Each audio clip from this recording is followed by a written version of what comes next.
What's up, everybody? Looks like, at least for the time being, I've gotten sucked back into this YouTube BS, so let's have fun. If only for the time being. So, as I've been getting sucked back into this BS, I had checked out some of my subscriptions, and Miss Unnatural Vegan, Swayze, popped up, so I figured, hey, let's give her a click or two, yeah? That is what she wants, right? Now, I don't know if any of you noticed, but she had changed the white balance on her videos. Are you seeing it yet?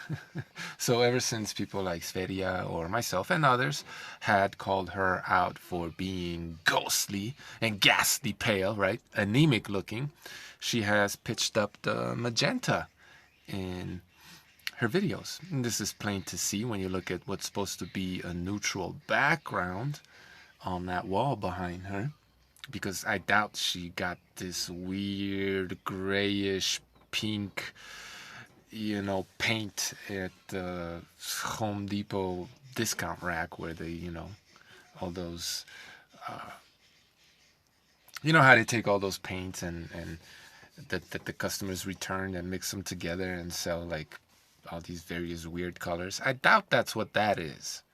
It's probably like a neutral gray or off-white or maybe even white. Shit, maybe it's even yellow. I don't know, but it's definitely not that weird pinkish, grayish, whatever the hell, right? No, she's toying with the magenta white balance on in post-processing or in her camera, I'm not sure, in order to make her skin, her complexion look more, to give it some color, some red. That's all that she's doing, right? Very manipulative in my opinion, and she's paying attention. So hopefully, Swayze, you'll listen to what I have to say, because you're a shit philosopher, yo. You're awful. Like, give it up. You're terrible. You're not, like most women, you're not driven by reason and rationality. You're driven by emotions. That's why you're vegan. Because if you were rational, you would not feed your kids a deficient diet just to pump them full of pharmaceuticals. That's fucking irrational, okay?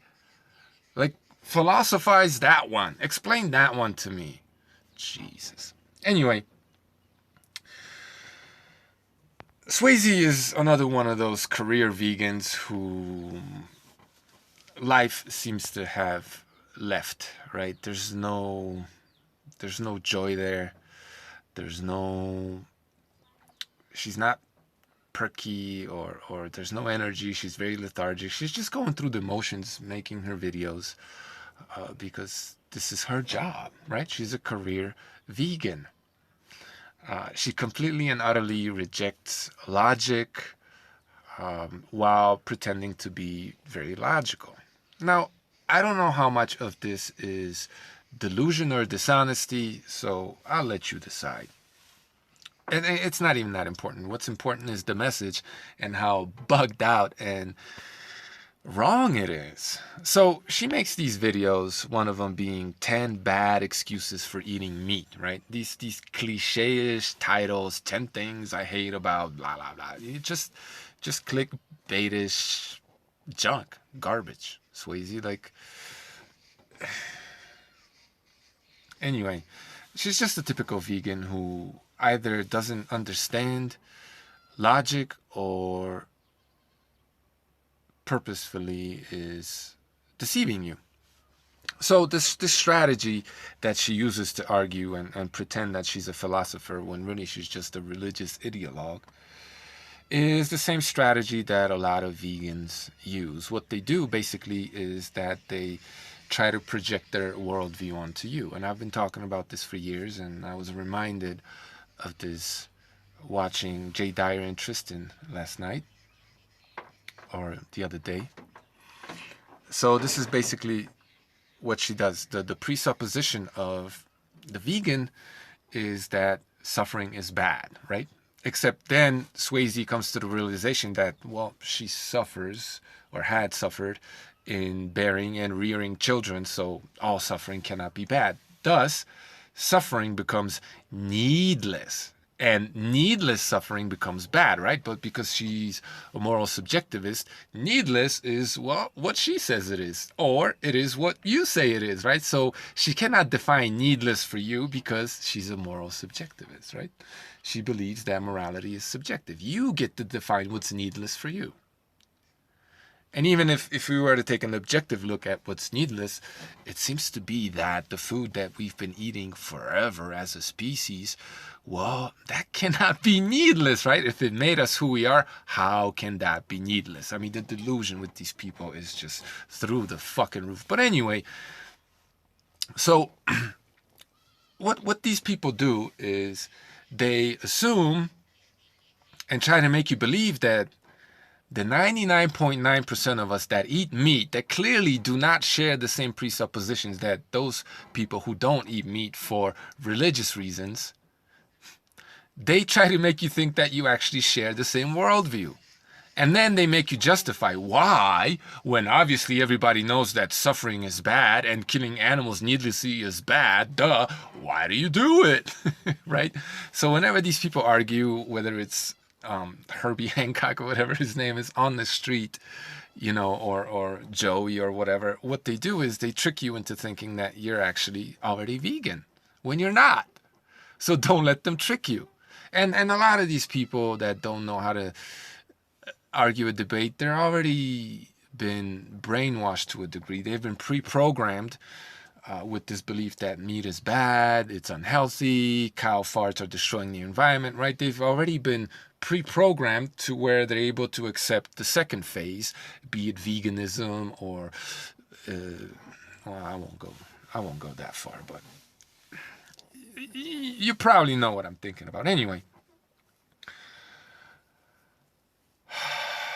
all this new age satanic upside down shit, right? Trying to make us that which we are not. Turn us upside down, basically, right? Turn boys into women and vice versa, and then women back to boys again, so on and so forth. You know what I'm talking about, right? Turn everything upside down.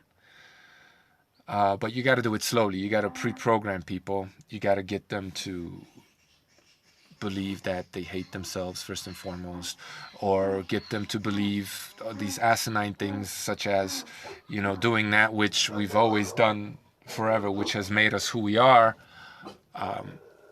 Goddamn dogs. Is wrong, right? That which made us who we are is wrong. If you accept that, then you accept that which you are is wrong, and you need to become something else, be it vegan, or if you're a boy, hey, you need to be a girl now. Right?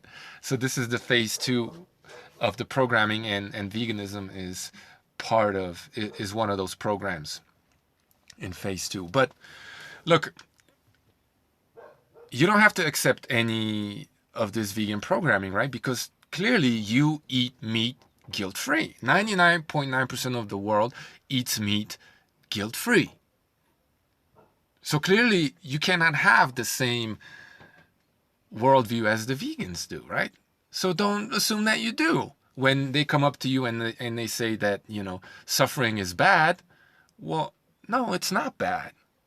Because so many people go to the gym, they suffer because they get something out of it, right? You bear children, Swayze, because you get something out of it. People choose to suffer to get something out of it. Life is suffering. It is. It just is what it is, right? And then if they turn that around on you or try to qualify suffering by adding this needless to it, well, I mean, all you got to do is say, well, what's needless? Who defines needless? You define needless? So it's subjective? Well, then I define needless, or what's needed for me. And right then and there, your ideology allows me to be who I am, because everything's subjective, right? And if you think there's some objective moral basis for not eating meat, then by all means present it to me, because I just don't see it. So basically, and I've been talking about this for ages now, not really, but a long time, long enough for people to already know how to talk to these vegans, but yet still a lot of them don't. But that's my fault, because, you know, I hadn't grown my channel big enough for the whole fucking world to have seen it. Even though there are lots of other people like me talking about this, somehow we have not reached enough people, I guess, in order for them to be able to reject the vegan programming, because it's extremely easy to do that. Don't simply reject their worldview. That's all you have to do. That's all you have to do. Suffering is not bad. They don't believe it is.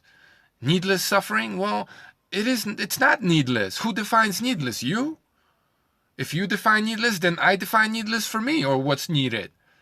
Right then and there, their whole thing falls on their face. But Swayze is not a philosopher.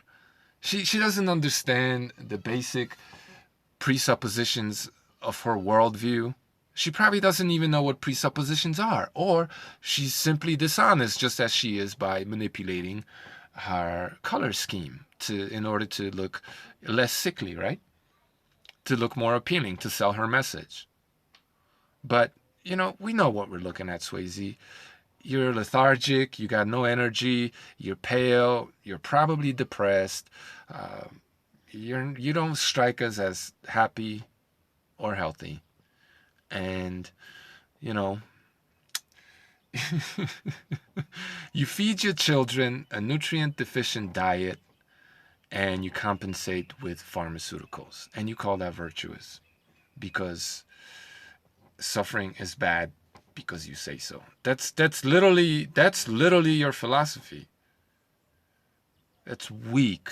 It doesn't make any sense. You're so completely and utterly ignorant of the fact, it would seem, that 99.9% of the people out there do not share your ideology.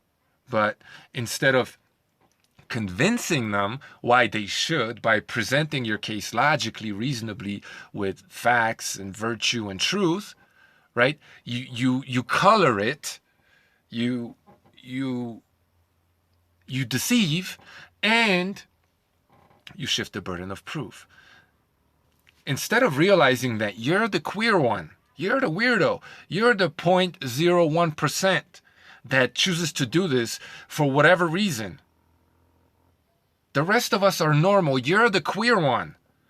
So we don't have to justify anything to you. You're the one who has to make your case. Not flip it around and make us try to prove to you why eating meat, something that we've done forever, something that has made us who we are, why that is wrong. Because if you believe that that which made us who we are is wrong, then who we are is wrong, and we need to be something else. And unfortunately, 99.9% of us are happy with who we are, unlike you. Thanks for watching.